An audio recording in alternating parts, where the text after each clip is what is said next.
My name is Maggie Kelly. I'm the Communications Director for the Estacada School District. I'm joined here again by Executive Director of Operations, Mike Ware. And today we are going to be going over HVAC ventilation and cleaning protocols in the era of COVID-19 as our monthly operations update. Thanks for joining me, Mike. Thank you.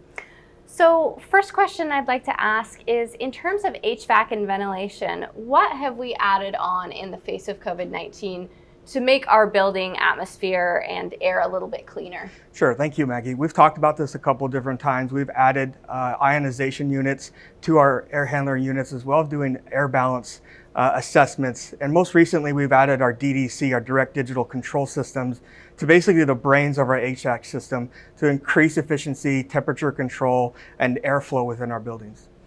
Okay, and talk to me a little bit about, is this just good for common practices outside of COVID-19? Is this ensuring that students have clean air anytime? Yes, the ionization actually ensures that we have clean air all the time, and it's because it attached to particles and particulates like smoke, mold within our environment. So it is a preventative measure, but also a measure that we took in response to COVID. We're also able to increase that airflow with our DDC program, while we can increase outdoor air to come into our buildings and then push that indoor air out so we have better ventilation.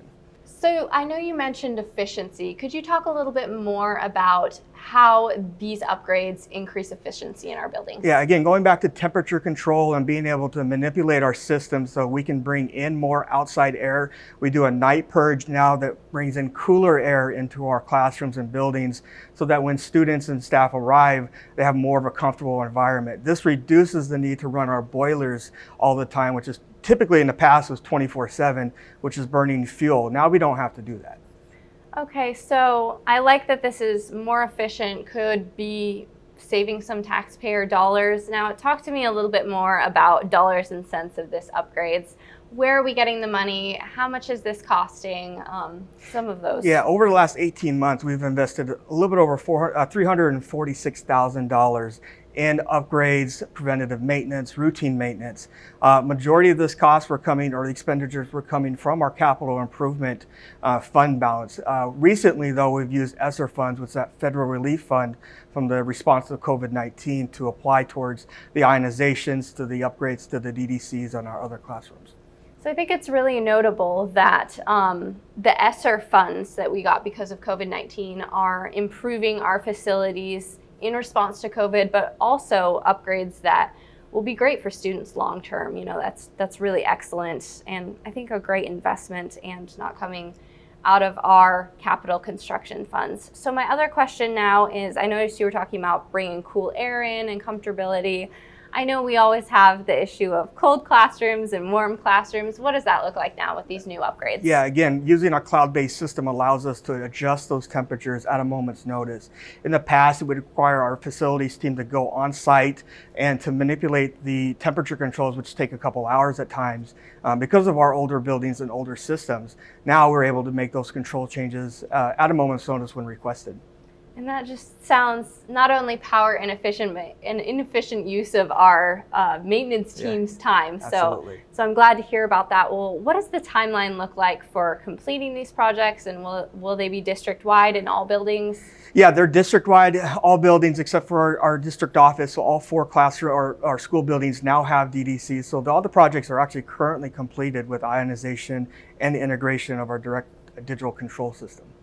Okay, and one last question I'll ask you about HVAC, and then we'll move on to cleaning in the face of COVID-19.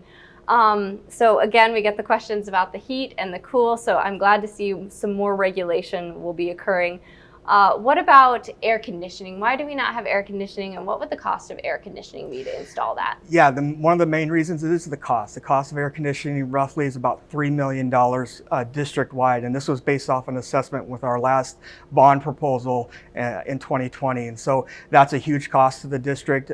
We would need to update and upgrade our HVAC systems to meet the needs for an AC unit to supply for each of our classrooms. And so right now that's our barrier. We are doing different measures to keep air cool within our classrooms, but we know that AC is a hot topic and that we want to continue having that conversation about when we can start building AC into our schools. Yeah, I appreciate your team doing everything they can to increase the efficiency and the comfortability, even using relatively antiquated HVAC systems. I think that's admirable. Last question is, again, on COVID.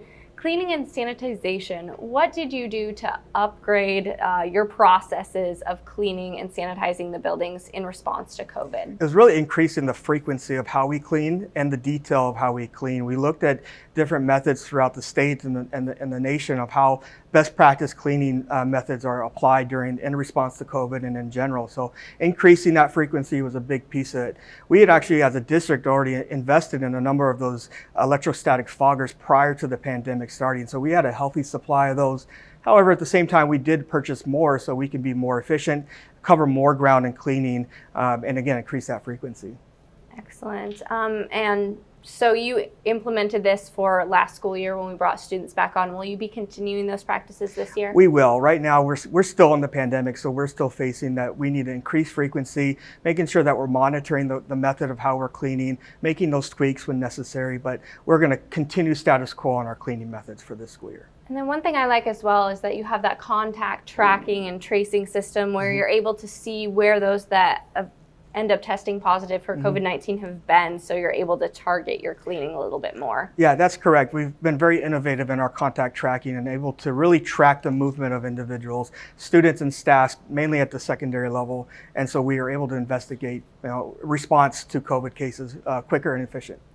Well, I appreciate you walking us through all the innovative and really proactive things that the district is doing in terms of air quality and cleaning to address the COVID-19 pandemic. Thank you for joining me again, Mike. Thank you.